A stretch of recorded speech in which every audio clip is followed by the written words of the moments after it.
여러분 안녕하십니까. 2019년 9월 3일 화요일 신문사설 비평 시작하겠습니다. 먼저 조국 후보 관련된 사설입니다.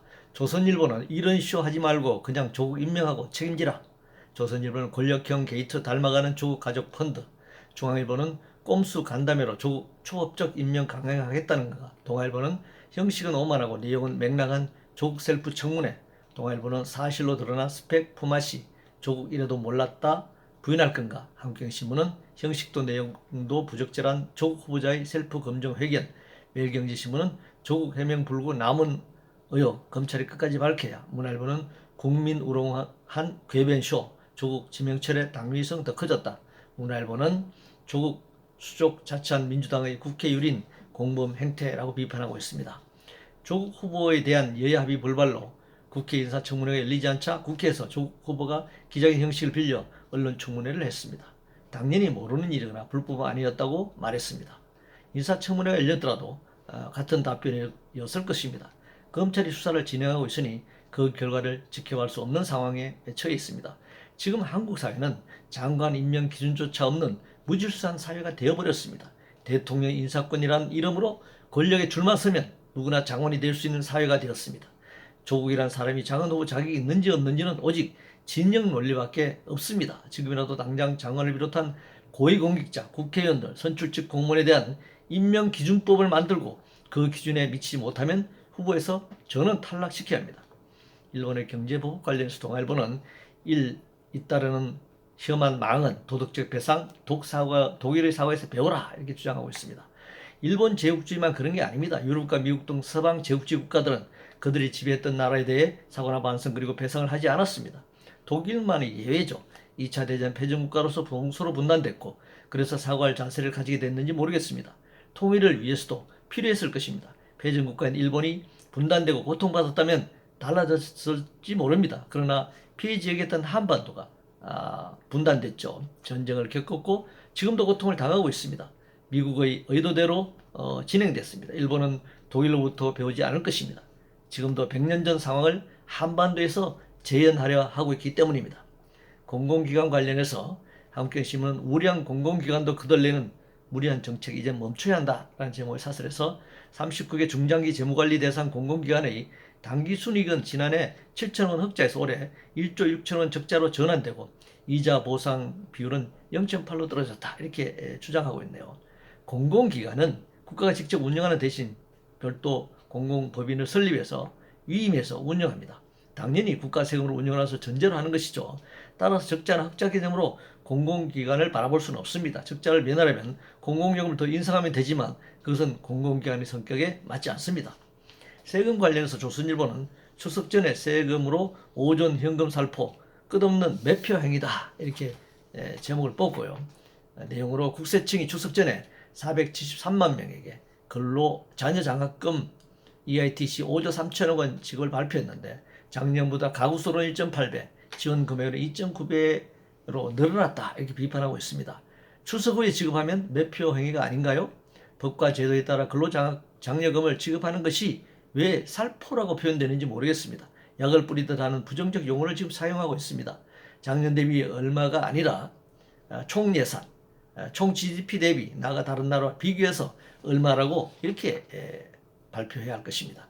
기업 관련해서 중앙일보는 기업이 다시 돌아오지 않는 데는 이유가 있다 라는 제목의 사설에서 소득주도 성장과 융통성이 부족한 주 52시간 근로제 등을 제시하고 있습니다. 글로벌 금융회사인 UBS가 발표한 노동 유연성 순위는 미국이 4위인데 한국은 83위다. 이래서 기업하기 어렵다 이런 걸 얘기하고 있는데 세계은행이 한국을 평가할 때는 기업하기 좋은 나라 5위라고 발표했습니다. 왜 이런 통계는 얘기하지 않죠? 경기와 관련해서 문화일보는 사상 첫 마이너스 물가 디플레 공포까지 덮친 한국 경제라는 제목의 사설에서 경제 정치 리스크까지 겹쳐 위축되는 소비자와 기업의 경제 심리를 북돋는 일이 더 화급하다 이렇게 주장하고 있네요.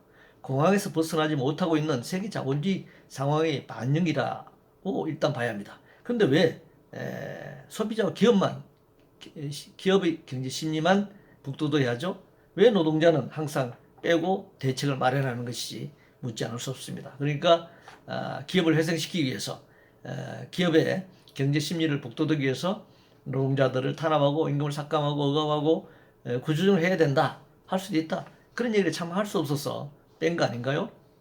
정부 예산 관련해서 한국경제신문은 1인당 115만 원씩 빚 늘리는 내년 예산 얼렁뚱땅 심의 안 된다라는 제목의 사설에서 내년에 빚까지 끌어들여 513조 원 지출하려면 국민 한 사람당 실질 국가 채무는 766만 7천 원이다. 이렇게 얘기하고 있습니다.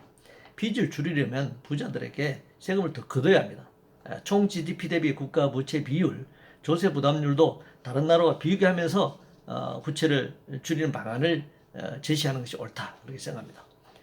규제 철폐와 관련해서 한국경제신문은 시장 활력 꺾는 사전 과잉 규제 바로 잡을 때 됐다라는 제목의 사설에서 공정위원장 후보가 규제 철폐 통해 활기 불어넣겠다라고 한 말을 인용하고 있네요. 신산업의 경우에 선호용 후 규제로 전환해야 한다. 그런 주장을 하고 있고 기업원을 잠재적 범죄자로 모는 과잉 처벌도 개선해야 한다. 아마 삼성 이재용 부회장에 대한 이 대법 판결 같은 것들을 지금 지적하고 비판하고 있는 것 같습니다. 그런데 현재보다 더 강한 규제 하에서도 한국 경제는 도약해 왔습니다. 지금 한일 간 기술 격차나 한국 경제 상황을 규제 문제로만 접근하는 것은 자본의 이연 극대화에 초점을 맞추고 있다. 이것을 보여주고 있습니다. 기업인을 잠재적 범죄자로 처벌하는 것이 아닙니다. 기업인 중에서 범죄 행위를 했기 때문에 처벌하는 것입니다. 그러나 우리가 이 삼성 등 재벌 총수에 대한 처벌을 보듯이 솜방망이에 불과하다 이렇게 생각합니다. 주택정책 관련해서 매일경신문은 분양가 상한제 부작용도 고려해야 한다는 홍 부총리 말이 옳다라고 주장하고 있는데요. 분양가가 아니라 토지주택 공개념과 공공임대주택에 입각한 주택정책을 펼쳐야 한다. 그렇게 전환해야 합니다. 언제까지 이 분양가 상한제 논쟁이나 벌이고 있을지 묻고 싶네요. 병력 제도 관련해서 매일경신문은 R&D위에 병력 특례 유지해야 한다는 최기영 과기장관 후보자의 주장을 싣고 있는데 이 기회에 대체복무라든가 모병제 등에 대해 전면적인 병력 제도 검토를 할 필요가 있다. 그런 시기가 왔다 이렇게 생각합니다. 이상으로 2019년 9월 3일 화요일 신문사설 비평을 모두 마치겠습니다.